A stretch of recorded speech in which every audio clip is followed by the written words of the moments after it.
where we are today is not necessarily the fault of what has happened in the last 1 year or last 4 years or last 10 years. I think it's probably what's happened in the last 75 years. So the idea of propping up the currency, not only is it a bad economic policy to begin with, where we have absolutely no money in our bank, is just completely counter to any good economic reasoning. I mean, we have really, those of us who are elites, those of us like me, who's been in the government and who's been very close to governance and all that stuff, we have failed our people. And so, as the finance minister, would you have pegged the dollar? No. And now many of these foreign companies who have business in Pakistan have now offices in New Delhi, in Bombay, Mumbai, or in offices in Dhaka and elsewhere, but not in Pakistan. And Pakistani exporters sometimes have to fly to Dubai, sometimes to Bangkok to meet with buyers, and it's not the same thing. So 2.2 million shops in Pakistan, and of those 2.2 million shops, 30,000 pay income tax. I think when I was fired in the middle of September, that was one reason why maybe the tax was not implemented again. Then there's something wrong. I mean, there are 400,000 schools in Pakistan, and if I can name just 10 schools that will have all the leaders of the future, the students' parents today are of those 10 schools are controlling all of Pakistan. Then what are the other 390,000, 99,990 schools children going to be? What happens to them? We're talking about this because the middle class is also afflicted by it. We're talking about this because upper classes are also afflicted by it. The driver who's making, the Masi who's making 15,000 rupees washing dishes in people's homes, they were always in a goddamn crisis. You can't just, federal government does not let go of a single government official, and the courts will, kill you if you did. And yet the provinces had to increase because you gave them so much responsibility.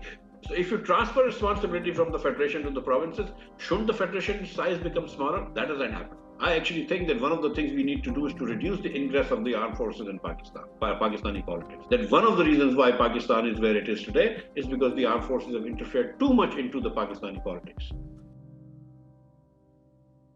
Hello and welcome to InferTalks, a podcast where we put you in the room with some of the biggest thought leaders from around the world. Joining us today is former Finance Minister of Pakistan, Dr. Miftah Ismail. Thank you. Thank you for having me. Wonderful, sir. Sir, I will go ahead and dig right into our conversation. And my first question is that Pakistan's reserves are just hovering around $3 billion US, and we are staring at an imminent default. Despite stopgap arrangements, you recently said even securing a $1 billion tranche from IMF will not evade the risk of default. What do we need to do seriously for course correction? What should a Pakistani common man understand and prepare for? Because it appears the policymakers seem to be failing us until now. There are short-term things that we can do, and there are long-term things that we need to do.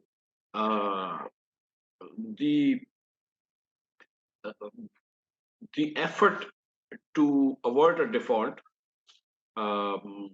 has to begin with starting an IMF program or restarting this IMF program or finishing this 9th review, which has taken us many months. And once that happens, there will be more confidence in the market, and Pakistan will then have slightly greater ability to borrow money from some commercial banks and attract investments from some friendly countries and others. And that would set us on a path towards rehabilitation of our economy. Just signing of the IMF agreement will now substantially decrease the default risk, but not eliminate, because we have now come really to a very low reserve situation at about 3.5, 4 billion or something like that, which is better than less than 2.5 billion that we were about a month back. But as we go and finish this program, get into another program, and build our reserves back to about 10 billion or so, then the default risk will substantially go down.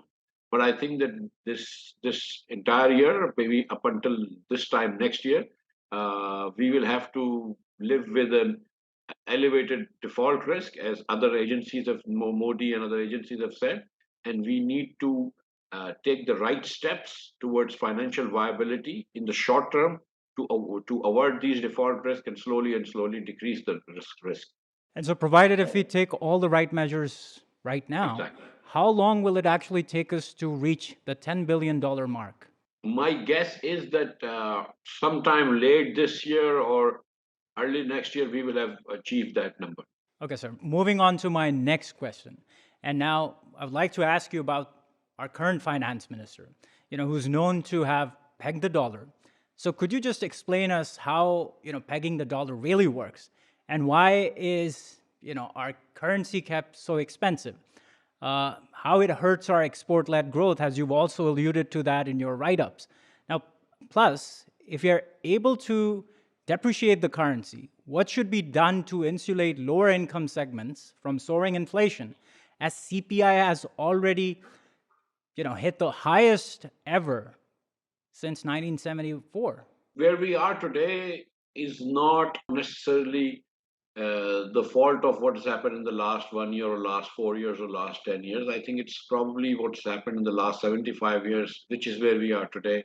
I concentrate mostly when I talk to people about our governance since the beginning of the century, just to make it more, tractable. But to answer your question about the currency, there are, 230 million people in Pakistan. Uh, People who use from imported milk powder to imported edible oil to imported medicines, to cars, to a lot of different things. So different people have different demands for dollars because demand for import is a demand for dollar, right? You need dollars to buy the imported goods. And then you have many people who export, whether it's textiles or whether it's rice or other agriculture products, who earn dollars. It is not possible for a central planner to figure out what should be the demand of dollar and what should be the supply of dollar and at what rate the market will clear. It is best left to the market to decide this.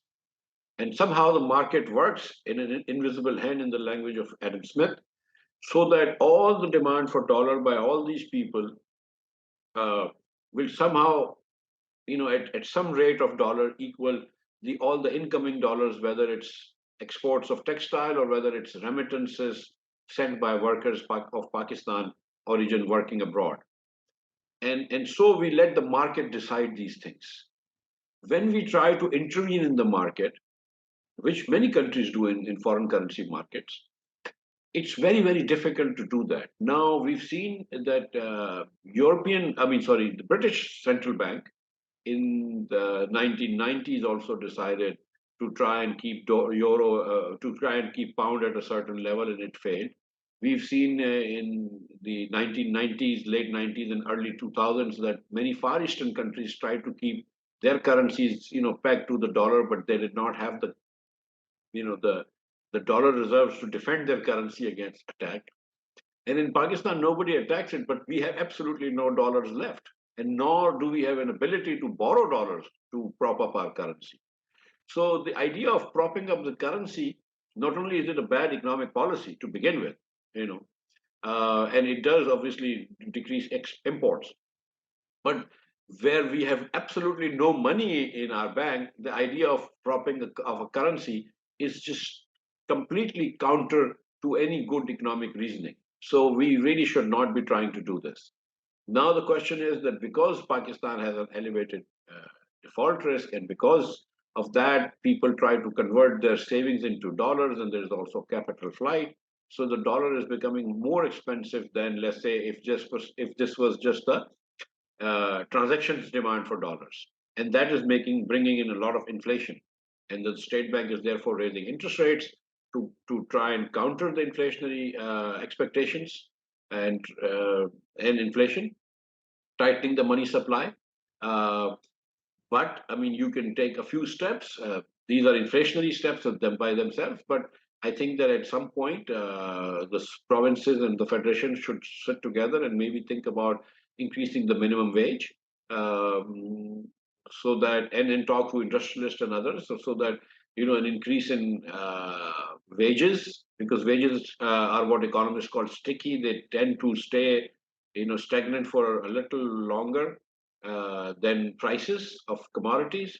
So inflation increases, the wages don't catch up. So now the government has to help wages catch up to inflation. But at this point, it has to be said that the standard of living of poor people in Pakistan has substantially decreased, and people who own no assets, which is about 60% of Pakistanis, their economic conditions are substantially worsened in the last year or so. So, Dr. Miftah, if I were to ask you, had you been the finance minister, would you have pegged the dollar? And I would repeat my previous question. If you could just, for the layman, simplify how does pegging the dollar really work? Like if you were to simplify it in 2, 3 steps. Pegging the dollar is that state bank says that it is willing to fulfill the demand for dollar at a predetermined rate. So that normally, what the way it works is that you have a demand for dollars. Let's say that exceeds the supply of dollars, and if the demand exceeds supply, the dollar should appreciate, rupee should depreciate. But if the state bank decides that no, we are going to give dollars in the market to keep the rate at parity, that's possible. That's one way of pegging it. What we've done recently in the last few months was that State Bank is not allowing certain LCs to you know to open, and so it is withholding the demand for dollars, suppressing the demand for dollars, and that's why how it kept markets dollar at a lower rate, let's say at 230. What because Pakistan is a porous border and because of other free market reasons, uh, Afghan transit trade and stuff like that. What we saw is that there was a 30-40 rupee difference between the interbank rate, official interbank rate, and the actual free market rate. The free market rate was 270, and the official rate was only 230. So residual demand that the state bank had suppressed was going towards in the gray market, and then so the rupee, the dollar was much higher in the free market than it is in the in the interbank market. And so, as the finance minister, would you have pegged the dollar? No. All right. I think that's a very particular and specific answer that we have from you. Moving on to my next question. Let's come to our exports. We make our exports uncompetitive. Is that what you have really asserted in one of your write-ups? And imports much easier. What would you suggest to make exports lucrative with manufacturers more integrated with the global supply chain without risking another boom and bust cycle? There are many reasons why our exports have come down over the years, uh, both as a percentage of our GDP and as a percentage of total world export. In 1992, I think our exports were 0.18% of world's exports, and now they've come to 0.113% of world export, or 12% of world exports, or 0.12%. So from 18% of 1% of world export, we've gone down to 12% of 1% of world export. So that it's a substantial decline, one third decline. Or alternatively, we have gone down from 15, 16% of our GDP, exports as 15, 16% of our GDP to about 9% today. So we've seen a decline in exports. And there are four reasons. I think the biggest reason for that is law and order issues in Pakistan. The fact that foreigners don't like to come to Pakistan um, for a perception of a law and order issue is another reason, but primarily because of the law and order issues. It really hampers the ability of our exporters to export more. It substantially hampers that.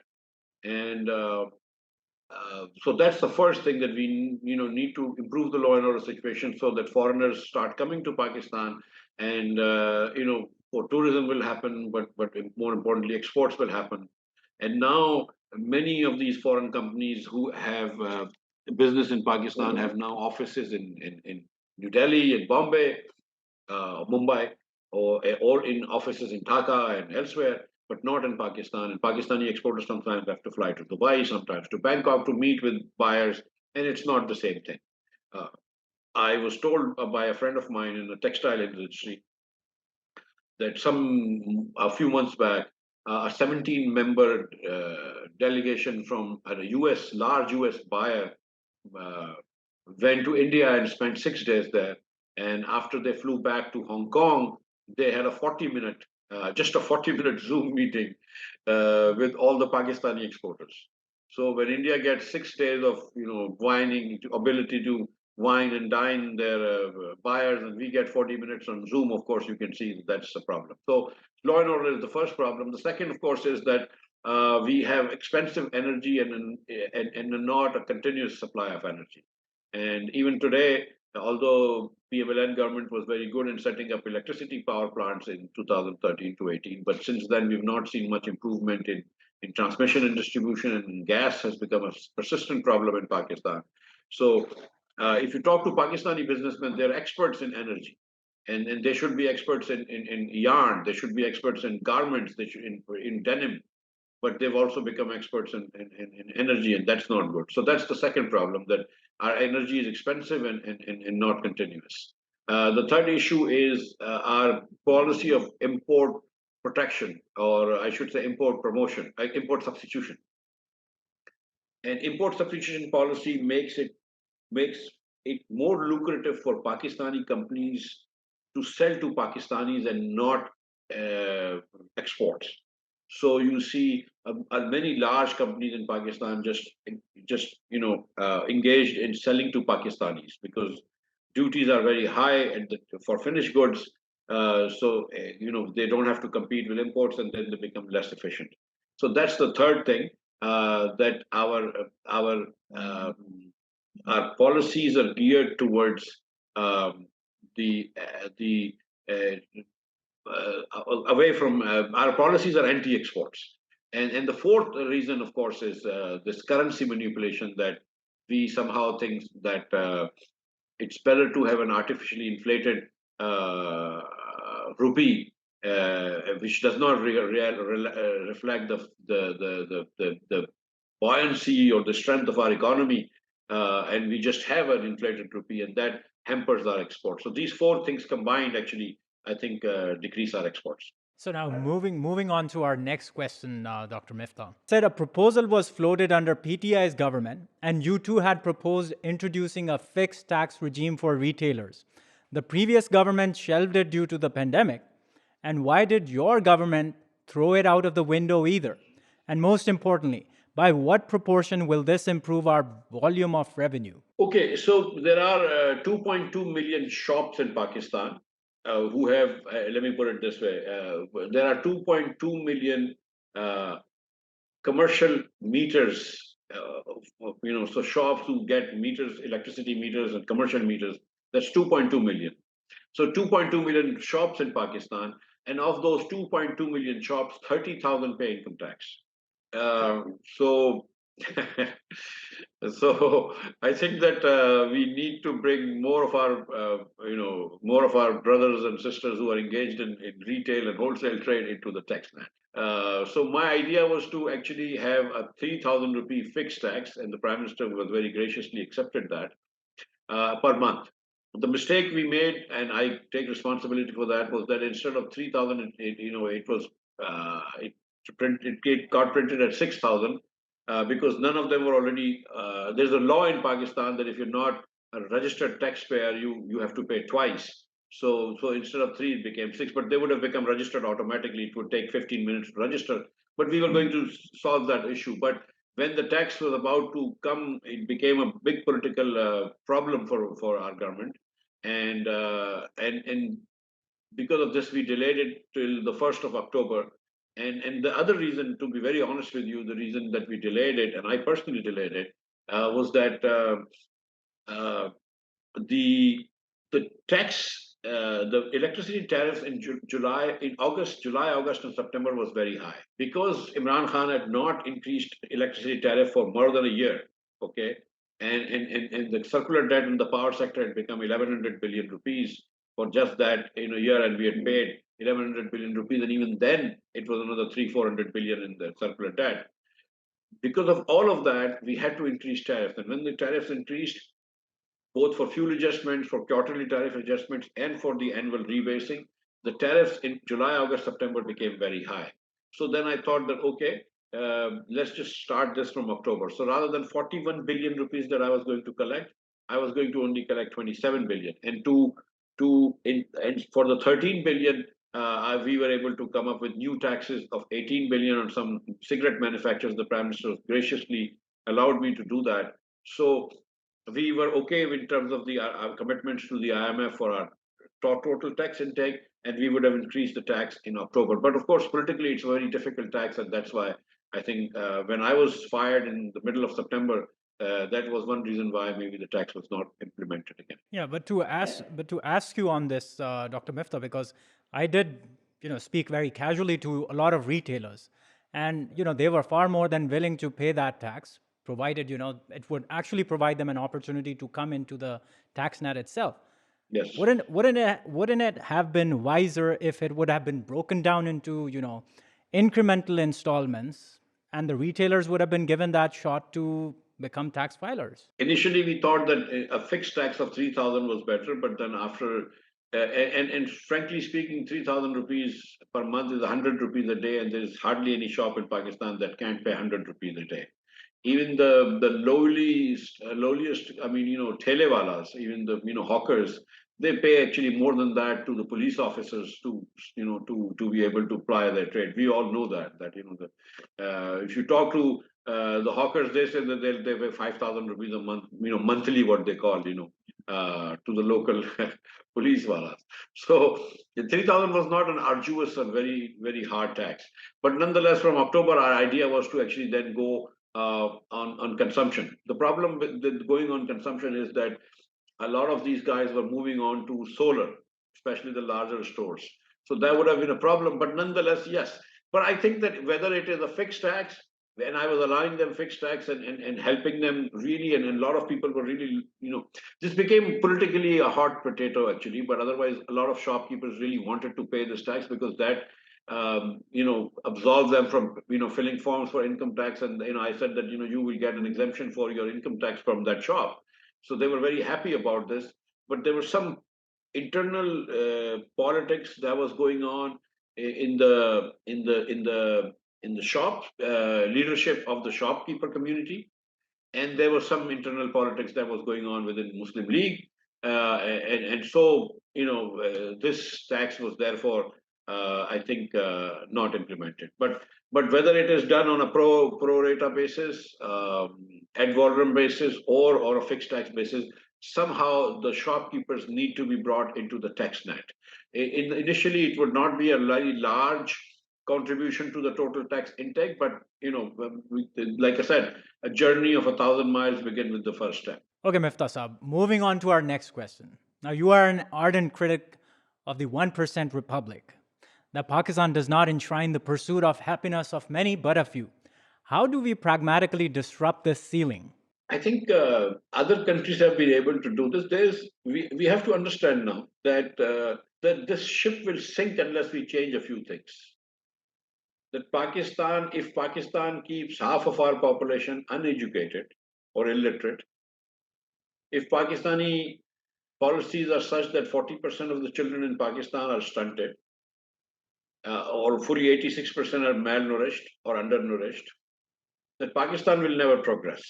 So yes, I can have a small fiefdom and I can be members of exclusive clubs in Karachi, or I could be members of exclusive clubs in Islamabad or Lahore, and all that. But as a nation, we will continue to fall behind.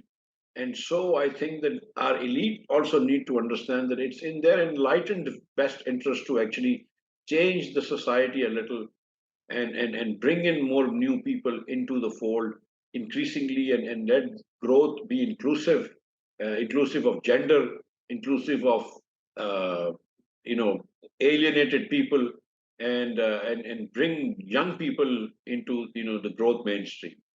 I if half of our Supreme Court is coming from one school in Lahore, Hson College, or half of our cabinet comes from one school in Lahore, and half of our rich people come from one school in Karachi Grammar School. And fully all the elites in Pakistan come from these two schools, plus like a three American school, the Hassan Abdal, school, and a few other expensive private schools. Then there's something wrong. I mean, there are 400,000 schools in Pakistan, and if I can name just 10 schools that will have all the leaders of the future, and the students' parents today are of those 10 schools are controlling all of Pakistan, then what are the other 390,000, 99,990 schools children going to be? What happens to them? We know today people talk about economic problems. Well, this is the first time that middle class, not the first time, but today middle class and even rich people are now hurting. But what about the guy who's making 20,000, 25,000 rupees a month? He's always been hurting. What about the 40% children who are stunted? Why were they stunted? They're stunted because they don't have enough food. What about the 17.7% children who are wasted? They're wasted because there's not enough food. If millions of kids in Pakistan go to sleep hungry every night, then that's a matter of shame for the rest of us who have more than 3 square meals. And we should understand that this is not how we run a country. If Bangladesh is ahead of Pakistan, India is ahead of Pakistan, then these are not smarter people than us. And these are not much better societies than us. And if every other country is getting ahead of Pakistan, if our infant mortality rate is next to just Lesotho and equal to South Sudan, there's something wrong with how we run this country. So I know some people don't like this fact and they think I'm criticizing these good schools, and I'm happy that they are good schools, By the way, which school did you go to? I went to a very ordinary school actually, but the thing of the fact, I mean, I'll just be very honest to you. My children, my son went to grammar school. My children actually graduated from Karachi American School. I was president of that school. And I'm a member of every elite club in Karachi. Okay. And the other thing that I say, I've lived in Lahore, I've lived in Islamabad. And what is the biggest linguistic divide in Pakistan? The biggest linguistic divide in Pakistan is the ability to speak English, especially with a particular accent. It's not Punjabi and Sindhi and Saraiki and Balochi and nothing of the sort. So I go to Lahore, I'm accepted in Lahore's society in day one. I mean, I get all the invitations. I go to Islamabad, Lahore, even before I was a minister. When I was just a rich businessman from Karachi, I would go to Lahore, I'd be invited to every party because I can speak English. Because I have the same issues, I dress the same way, and all the begums are the same, and all the husbands are the same, and everything is the same. What sort of an elite society is this? I mean, seriously, I mean, if you go to a restaurant in Karachi, everybody knows everybody. If you go to an expensive restaurant, that's because there is a very small society. You go to, Karachi, say, if you go to Emirates business class, now it's become so expensive that it's very difficult. But if you go, you know everybody. And the reason you know everybody is because this is a very small society. 100,000 people in Karachi, maybe 80,000 people in Lahore, another 20,000 in Islamabad. These are the ones who just run Pakistan, and these are the ones who go to restaurants and fly to Dubai and America and Canada and all that stuff, and their children go to good schools and all that stuff. What about the rest of the Pakistanis? What about my driver? And I think what happens when you go out to eat Nihari, I hope you meet a lot of strangers. Yes, but the fact of the matter is that when I go to eat Nihari also, let me go back a little. 60% of Pakistanis have income of less than 40,000 rupees a month for a family of 6. Those people can't even afford to eat Nihari. Okay, when I'm talking about 40% children who are stunted, and another 17% who are wasted, and another 28% who actually don't have enough food, that leaves only 14% Pakistanis who have enough food. This is so when this economic crisis today, we're talking about this because the middle class is also afflicted by it. We're talking about this because upper classes are also afflicted by it. But the driver who's making, the Masi who's making 15,000 rupees washing dishes in people's homes, they were always in a goddamn crisis. No, that's very true. That's very true. I think it's only this time when the middle class and the elite is actually feeling the pinch, Yes. beginning to talk about it. Miftah Saab, moving on to our next question. On the revenue sharing mechanism, you're suggesting 60% of the budget given out by the federal government be given to districts and 20% each to the provinces and divisions. And then you add that from the overall divisible pool, the share be cut to about 40% from the existing 57.5%, and lost revenue be made up with local taxes. But on the overall reconfiguration of budget allocation, will the provinces agree to this? If not, what is the opportunity cost for Pakistan, and why do we need competitive officials that can be incentivized to execute the budget transparently? Okay, so thank you so much for this question, and let me just do a hypothetical example with you. So this year, in this particular fiscal year, we have we will collect tax of 7,500 billion rupees. Okay. Of this, about 62% will go to the provinces, 4,500 billion rupees. That's because 57.5% goes to the provinces, then another 1% goes to KP for war and terror, 0.67% of the divisible pool goes to Sindh for octroi, then we have to pay about Azad Kashmir 2-3%, we have to pay Gilgit-Baltistan money, we have to pay Islamabad money from time to time because these are all not part of the NFC award. So they have no other source of revenue. Gilgit-Baltistan, for instance, or Azad Kashmir makes no revenue, they only depend on federal transfers. Okay. So we give them all this money. We have absolutely no conditions. The provinces can do what they like with this money. We give them this money, which is fine. Now, suppose that we double, suppose next year we keep every single expense the way it is. Okay. So this year's expense. So that everything in reality, because the inflation, let's say, is 20%, everything in reality, in the current expenditures for development expenditures all go down by 20% because inflation is 20 in real terms, right? But suppose you double the tax. So from 7,500, you go to 15,000, and you're not going to be able to double the tax. But suppose you are, okay? At 15,500, 15,000 billion rupees, 9,000 will still go to the provinces. You're still left with 6,000. Your expenses are 8,500. You will still run a deficit, and there is no way we can double the tax. Even if you go to 20,000, and that's 25% of GDP, that's where you go and balance the budget. And what happens is that if you give money to the provinces, they find a way to spend. I mean, this is like people like me who have children know this, that if you give your money, to your sons and daughters, they will always find a way to spend money, you know. So what sort of finances are we running where we are bankrupting the federal government? That makes no sense. This is why we are in the predicament that we are in right now.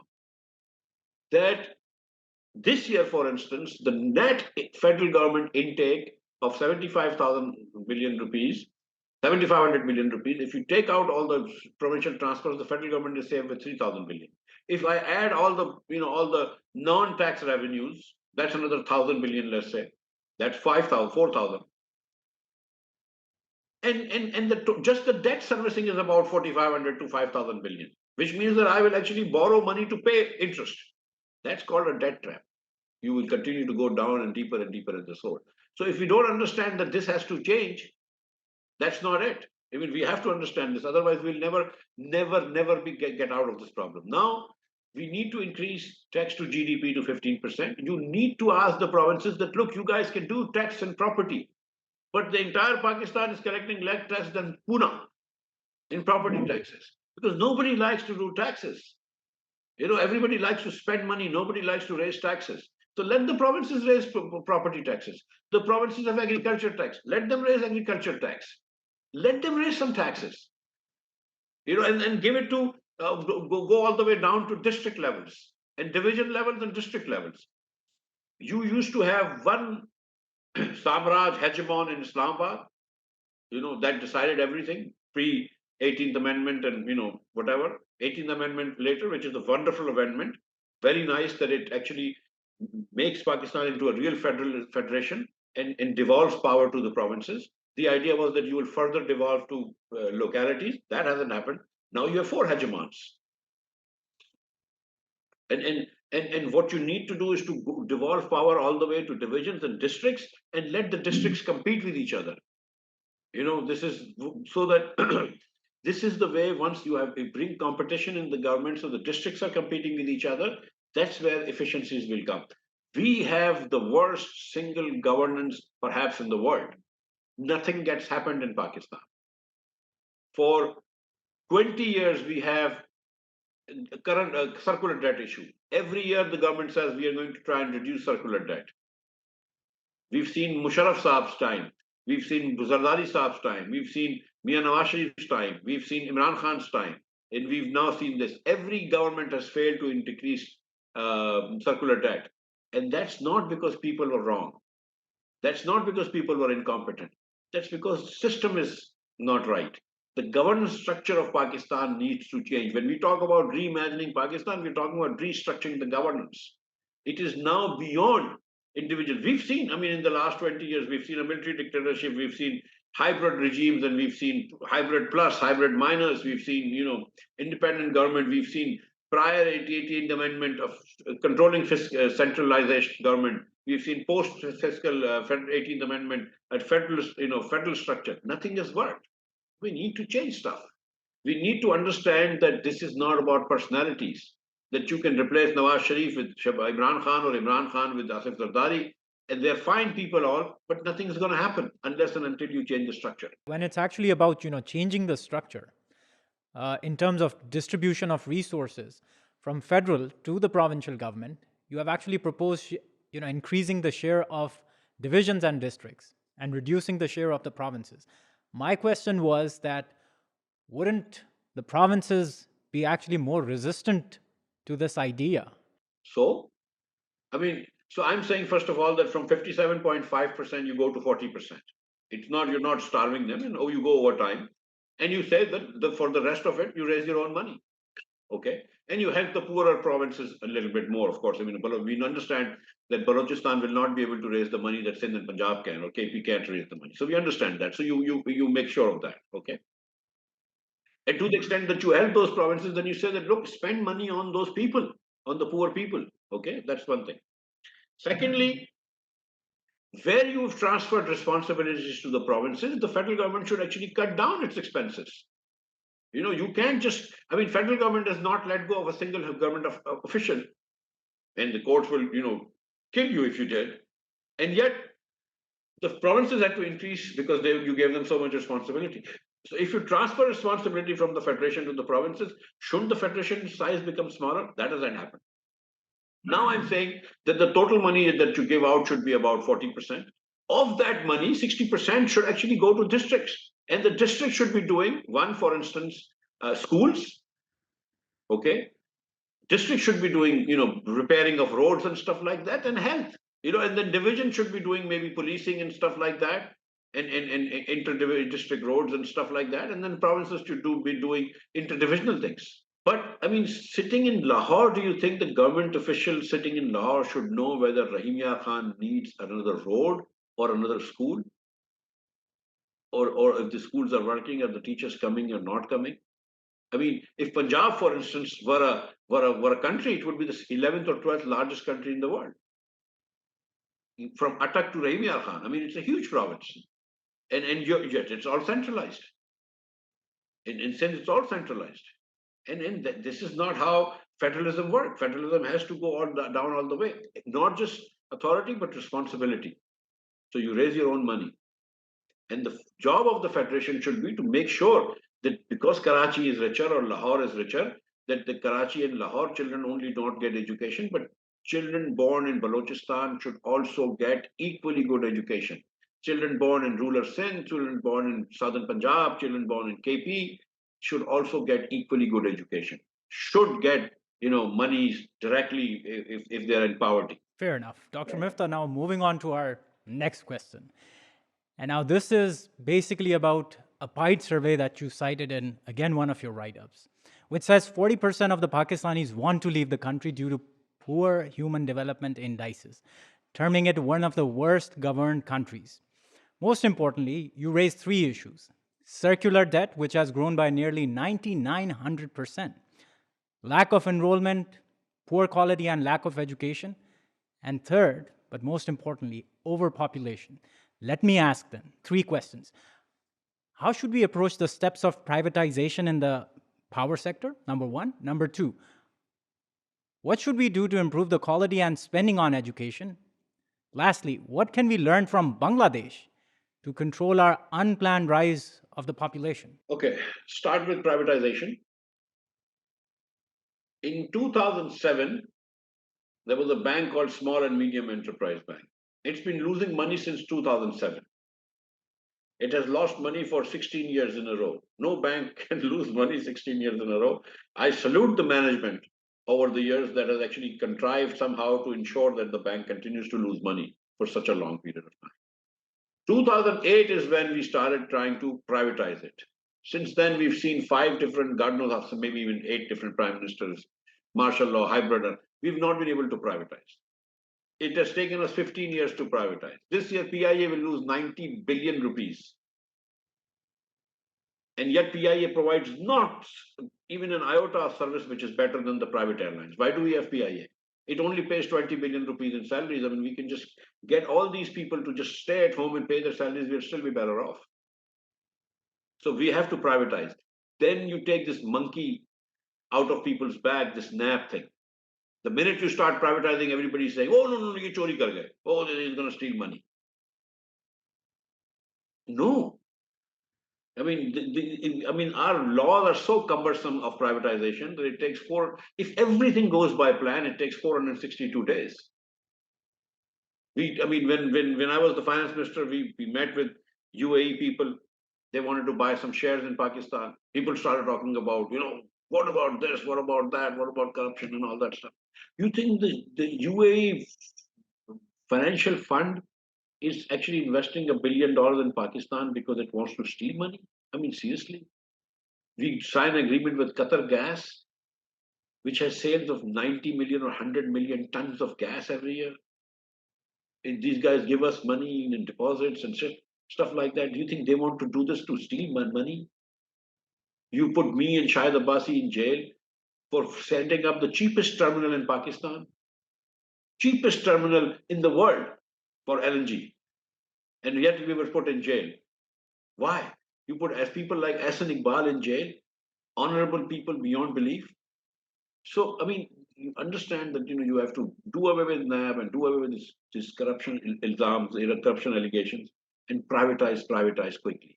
And even if you don't get good money, just think about this.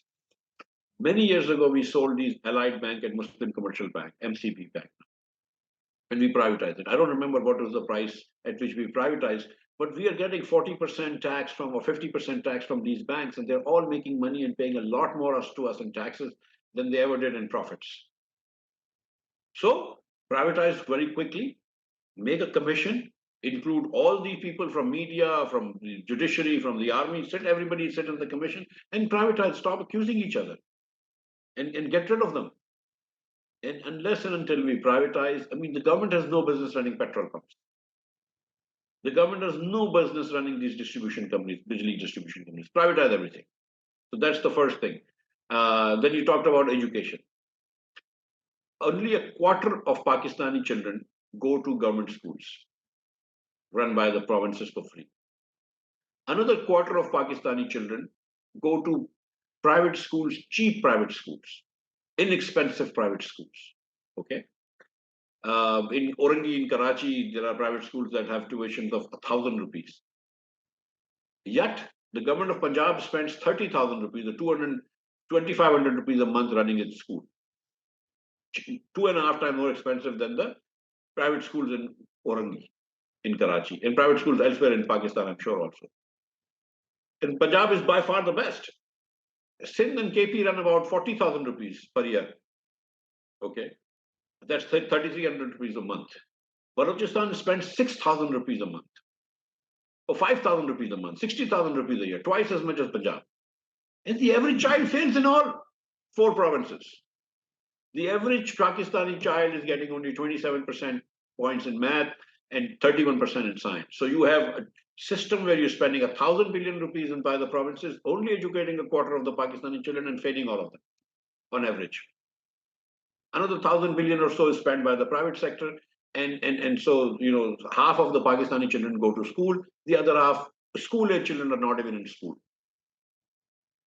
2.5% of Pakistanis do O-level, A-level stream. 97% Pakistanis do inter and metric. But if you look at Aga Khan University in Karachi, or Lums in Lahore, or IBA in Karachi, it's overwhelmingly populated by O-level, A-level students. And this is where the elitism starts, right? The O-level, A-level kids will do well because, whatever. These are self-inflicted wounds. I have said this, that I think Atif Mia is possibly the best economist Pakistan has produced in 75 years. Another very brilliant economist is a man called Asim Khwaja. He teaches at Harvard, both from Hutchinson College, by the way. You take both of these and make them ministers of finance.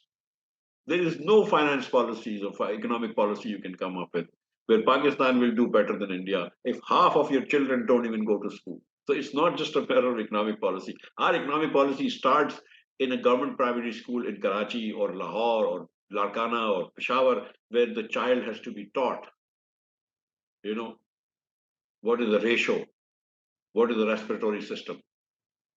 But we don't do that. So no economic policy succeeds. Our India has Indian Institutes of Technology whose graduates go on to head Microsoft and Google. And we have a Serani Welfare Trust which gives you a 3-month diploma. I am grateful to Serani Welfare Trust that that is giving 3 months diploma.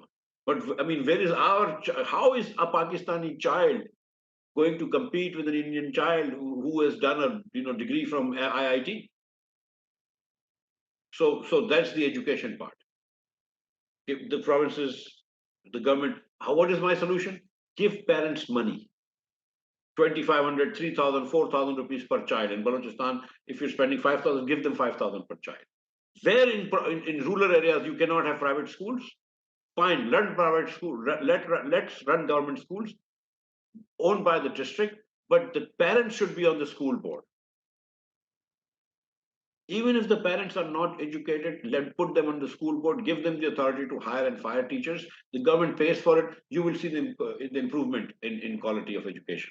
I mean, if rich parents in Karachi and Lahore whose children go to American school are able to have come on the boards of American schools in Karachi, Lahore, and Islamabad, why aren't poor parents, in Dadu and Ahmedpur and Charsada allowed to be on the school boards of their local schools? Let them do it. And the third elephant in the room, overpopulation. How do we address that? I cited example of Bangladesh because Yeah, I mean, so Bangladesh is as conservative a society as we are. They have an Ishtama. We do this Raivan Ishtama, which is very large. They have an Ishtama which is larger than Hajj.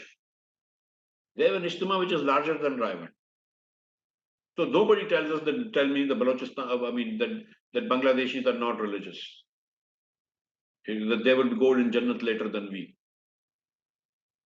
Tunisia is an Islamic society. Jordan is an Islamic society. Morocco is an Islamic society. Indonesia, for that matter. Indonesia is Islamic state. Malaysia is Islamic state. They have all controlled population. But a Pakistani average fertility is twice as much as Bangladesh. There's something wrong. We need to tackle this population explosion. And unless and until we do this, if we continue to add 55 lakh new babies in Pakistan, which is more than the population of Rawalpindi and Faisalabad, if we continue to do this, we will not have enough food to feed them. We will not have enough schools to educate them. We don't have enough roads to for the traffics. We don't have enough jobs for them. Don't this I mean, these are self-inflicted wounds. I mean, we have really, those of us who are elites, those of us like me, who's been in the government and who's been very close to governance and all that stuff, we have failed our people. So very quickly, Dr. Saab, what would you do to help create awareness among different stakeholders to help address this very third problem that we have on our hands? सुना सुना के गमे इश्क के फसाने को लगा रहा हूं तेरी राह पे जमाने को. I go from college to university to school to madrasa, from Rotary clubs to TV shows. Whoever will invite me, I go and talk to them. And I talk about this, that the problem in Pakistan is restructuring of society, of governance, reimagining Pakistan. That the elites of Pakistan have to understand that the driver also has children and your Masi also has children. And when you spend more money on Pizza Hut in one night than your driver earns in a month, but there is something wrong with here society. And today I was at a Rotary Club and I talked about this. Let me just say this. We have many nationalists in Pakistan. There's nothing wrong with being nationalist. There are Mahajar nationalists and Sindhi nationalists and Punjabi nationalists and Saraiki nationalists and Hazarawal nationalists and Hazara nationalists and Pashtun nationalists, Baloch nationalists. Nothing wrong with it. What is nationalist saying? That just give me my rights. Give the rights to my tribe. Give the rights to my family, my ethnicity. The better approach is now to think about the rights of those who are less lucky than you are. That I am a very privileged individual. I've never had to worry about food in my life. that where is my next meal coming from. But there are people who really have to make a choice, whose children cry and who don't have enough food. Who get one roti thandi and then they eat with onions or just roti by itself, and sometimes not even that. And children go hungry, go to bed hungry, cry and go to bed hungry. And what am I doing being a damn nationalist, asking for my rights, and not worried about this poor child, whether he's in rural Sindh or rural Balochistan or Punjab or KP. So it's time now that the elites of Pakistan, I don't care what their ethnicity is, what their religion is, what their firqa is, and all that stuff. It's time that we come together and we understand it's time to become Pakistanis in the real sense. It's time to be, let's say, Pakistani nationalist, but not really nationalist. I don't like that concept. But look at Sattar Edi. He wasn't worried about this lash doesn't belong to a Barelvi, this lash doesn't belong to a Memon, this lash doesn't belong to a Musalman, this lash doesn't belong to a Pakistani. What sort of a doctor would it be? Would you want to go to if he says, no, he's Shia, I will not treat him. He's Ahmadi, I will not treat him. So what sort of Pakistani politicians or policymakers are we when we are making differentiations with them? We have to be one nation and then make sure that before I get my rights, I make sure that the rights of people who are downtrodden and poor are met. Once that happens, and if everybody does this, that all boats will rise. Well, I couldn't agree more, Dr. Miftah. It certainly calls for a lot of civic education and the need to have a sense of altruism and empathy for our fellow nationals. Moving on to our last few questions. First, critics would say you and your fellow colleagues at the Reimagining Pakistan are representative of the very elite, as you've confessed, that you're criticizing. You're an industrialist. The former Pakistani Prime Minister, Mr. Shahid Khaqan Abbasi, holds shares in one of the major airlines. And Mr. Mustafa Nawaz Khokar, the former parliamentarian, is related to one of the influential political families in Pakistan. So, how would these few men reimagine and create a different Pakistan? And what are you and your colleagues going to do differently to make the platform inclusive with more women's voices as well? So I mean, we've done two reimagining seminars in Islamabad, in Quetta and Peshawar. And I have admitted, Mustafa has admitted that it was absolutely our fault that we had very little representation of women in Quetta and absolutely none in Peshawar. Although we had a speaker, in both places, one lady speaker. In Karachi, we were going to have last seminar. We were going to have 9 speakers. We are still going to have. I mean, of the 22 speakers, we will at least have 9 or 10 women speakers. So in Karachi, we will take care of that. I mean, so gender issues we will solve. Afia Sherbanu Zia, feminist professor in America, she's really helped me out. There are some other wonderful women like Abira Ashfaq, Marvi Mazhar, others who are feminist, intelligent, thoughtful women leaders. We've sought their help. And I'm not designing a program for women. I'm letting them do it. So they will. I mean, so we will not have what is called a panel. Every panel will have women, and there will be a gender panel as well. So that's the one thing. That Shahid Abbasi and Mustafa Nawaz and myself are very privileged, without a doubt. It is because we are so privileged, and all of us have been ministers, and Shahid Bhai has been prime minister, that we understand governance. I would say this. I mean, I hate saying this, but one of the problems in Pakistani political parties is competence. We really are incompetent. And people in Pakistan, politicians in Pakistan, don't really understand the issues in Pakistan. Not just politicians. Seriously, the entire stakeholder, community is incompetent. They don't really understand the problems in Pakistan. So we're talking about now, these are fundamental issues. That it's not really, okay, you remove Shehbaz Sharif and bring Imran Khan and things will become better. No, they will not. We've seen Imran Khan before.